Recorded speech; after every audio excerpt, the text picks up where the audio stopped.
Swoodly poopers with a British accent. Swoodly poopers.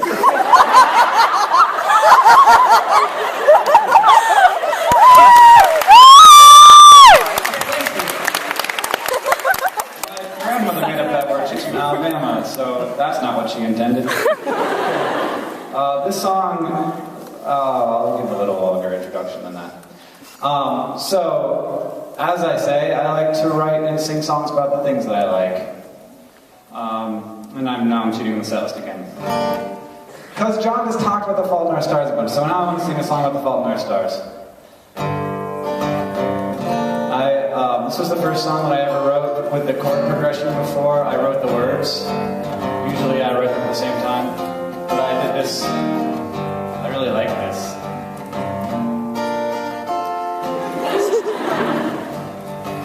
We all can dream of blazing glories. Let's pretend I'm a teenage girl. But all I dream of now is you and your blue eyes. It's strange to think how we can feel we don't live our own lives.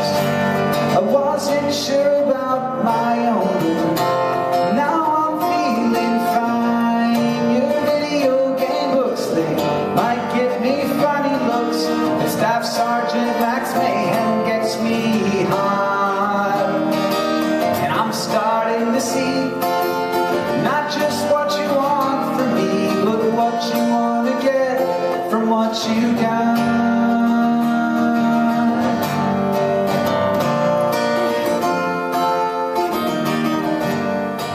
Now what do you think you're gonna be?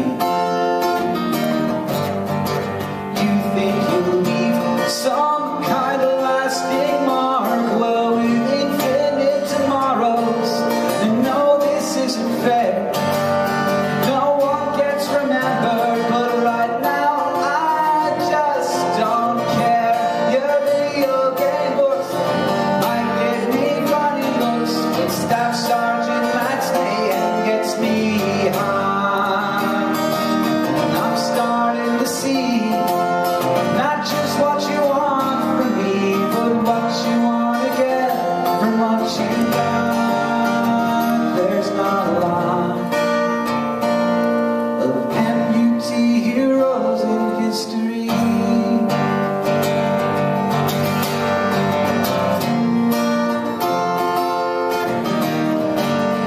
Well, I wish our lives were so much simpler.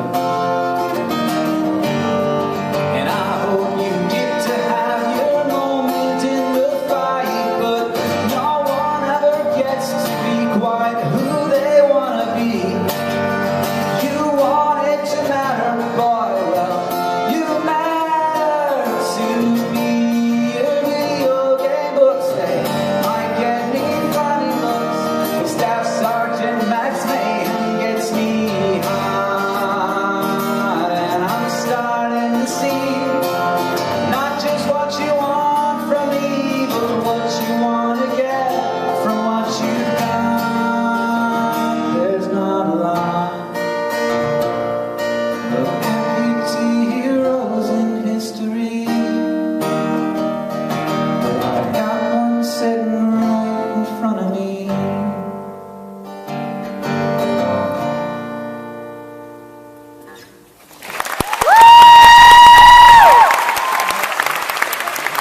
So I do like John's books. So occasionally I write songs about that. And I also like science a lot. I sing a couple songs about science. This one is about quarks. What a really weird thing for people to cheer about. Well, a quark is a fundamental constituent of matter, observed in 1968 for deep elastics. I have to tell the story real quick. So I was backstage at VidCon last year with Henry Reich, the guy who does Minute Physics. Have you ever seen this show? He's amazing. He's a great artist and musician, and also he's a physicist, like a working, like particle physicist with all the math and everything. And I played him this song because I was super excited. I was like, oh, yeah, it's a quark song. And he was like, yeah, he's got a couple things he need to fix in there. And I was like, ah!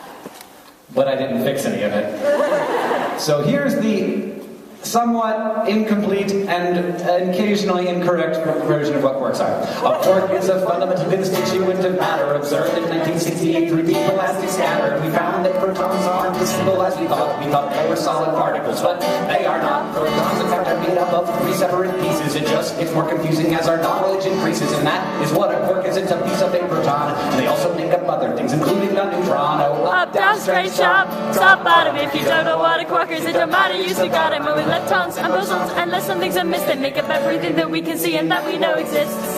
It's just like a group of people right here.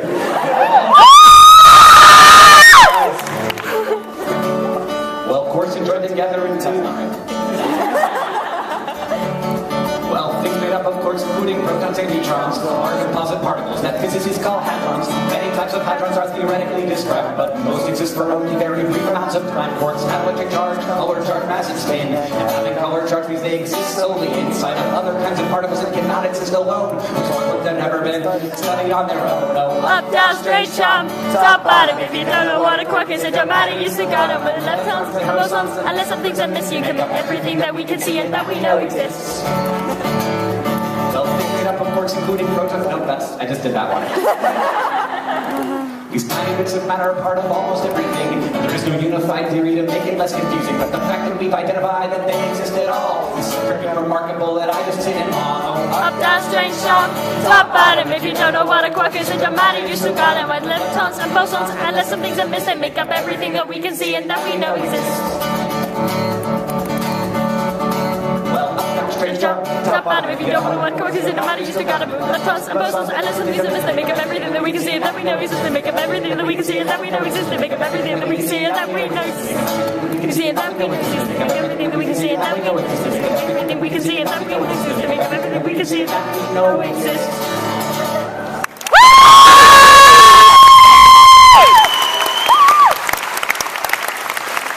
This song is also occasionally about quarks, just in the beginning. I think it's interesting that these two songs both start with the word quark. It's like you graph out the way that my songs start, and this is the #1 way. It's really hard to play live, so bear with me.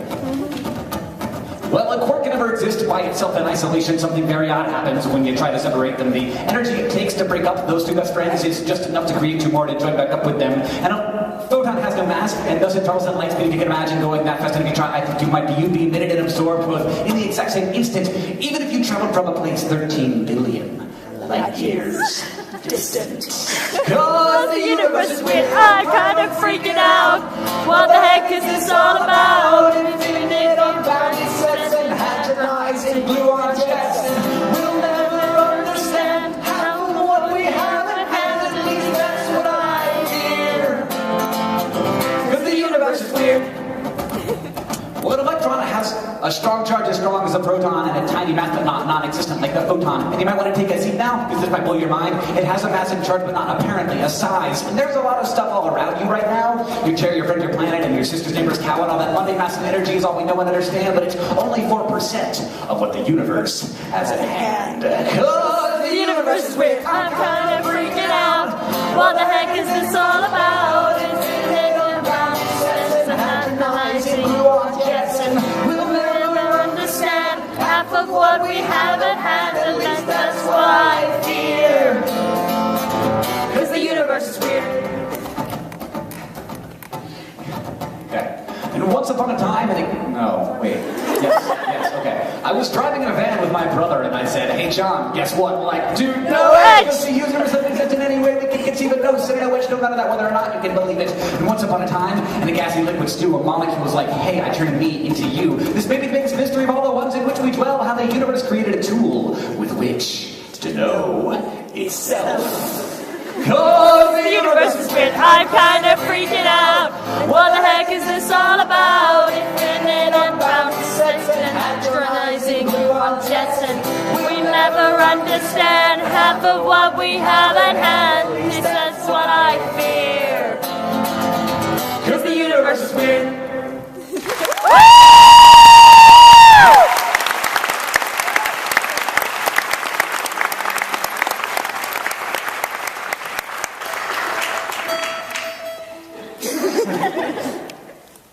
do Question Tuesday. We're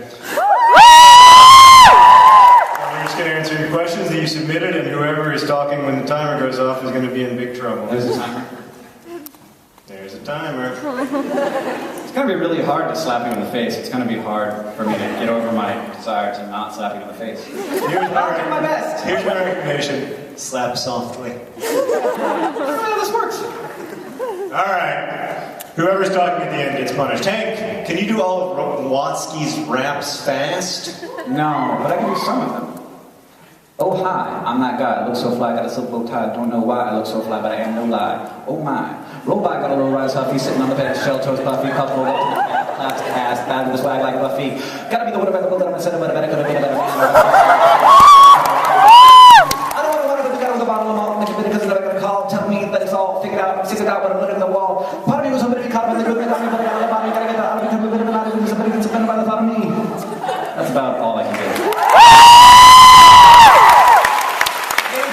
And yet, you don't know the words to your own song.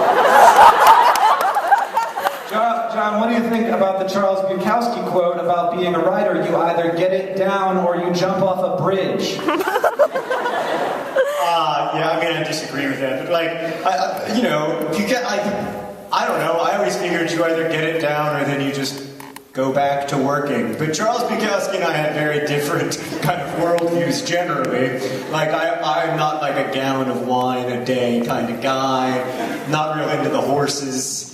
Like, you know, the gambling. Yeah. Not really into the horses. Whatever. I like horses. I like horses. I'm not like a degenerate gambler and alcoholic. But that's why we like Bukowski. I'm just glad I didn't have to be him. Hank, would you rather be able to turn into bubbles or turn loud noises into cake? It's from Emily. Ah! That would be so awesome. I was seeing if that would happen. It didn't work. I don't know, could I turn back from bubbles? Like if it was just turned into bubbles? Yes, you can, yes. Okay, because I was just turned into bubbles and be like, yeah, that was an excellent way to commit suicide. How tricky. Now I've got like 8 seconds to live. Yeah, I think I would rather have cake. But, I mean, could I control the bubbles? This is a complicated question. I like cake and everything, but if I could turn into bubbles and then, like, float to somewhere nice and look at the ground for hello, look at that, people. That'd be good. But then they blow in different directions. How would you coalesce? This is very complicated.